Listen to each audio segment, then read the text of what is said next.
أغرب المعلومات الحقيقية عن الحيوانات.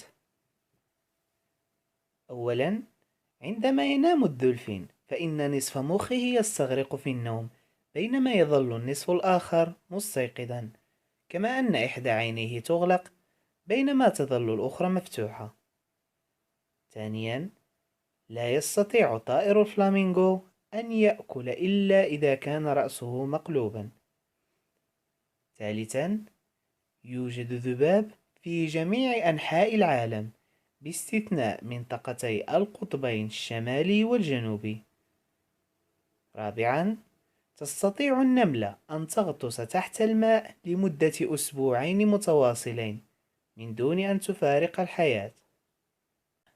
خامساً، أثبتت التجارب أن الدجاج يضع بيضاً أكبر حجماً عندما يستمع إلى الموسيقى. سادساً، أثقل سلحفاة تم العثور عليها حتى الآن بلغ وزنها نحو 950 كيلوغراما. سابعاً، إذا سنح لذكر وأنثى ذباب بالتكاثر لمدة سنة كاملة دون أن يموت أي شيء من نسلهما، فإن حجم الذباب الناتج عن ذلك سيوازي حجم كرة الأرضية. ثامناً، سموا الكوبرا قوي للغاية إلى درجة أن من يلمسه لبعض الوقت يصاب بنومة إغماء حادة. تاسعاً، عندما تخرج الغوريلا لسانها من فمها فمعنى ذلك أنها غاضبة للغاية. عاشراً، الفيل هو الحيوان الوحيد الذي لديه 4 ركب.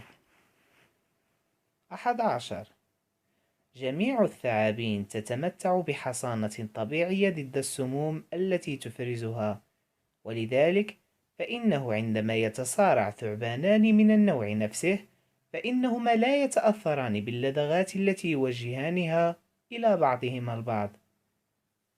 12، تستطيع النعامة أن تركض بسرعة تصل إلى 80 كيلومترا في الساعة. 13، تستعمل الطيور البطريق التثاؤب كجزء من طقوس الغزل في فصل التزاوج.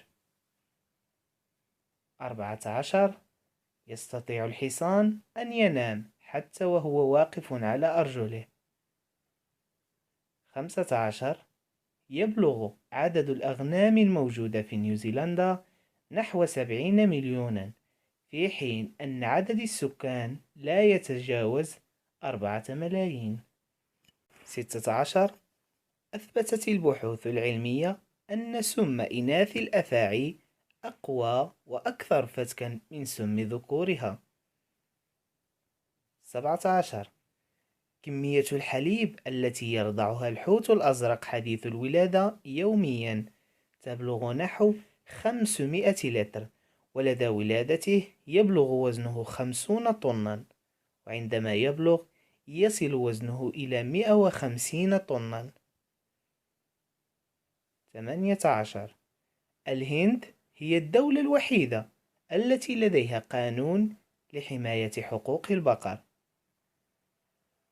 19، عندما تولد الزرافة يكون طولها نحو 2 متر. 20، يستطيع الشمبانزي أن يتعرف على نفسه في المرآة، أما القرود العادية فلا تستطيع ذلك. وفي النهاية، لا تبخلوا علينا بإعجاب لتقييمنا أو تعليق صغير لدعمنا، ولا تنسوا الاشتراك في القناة لتصلكم باقي حلقاتنا. إلى اللقاء.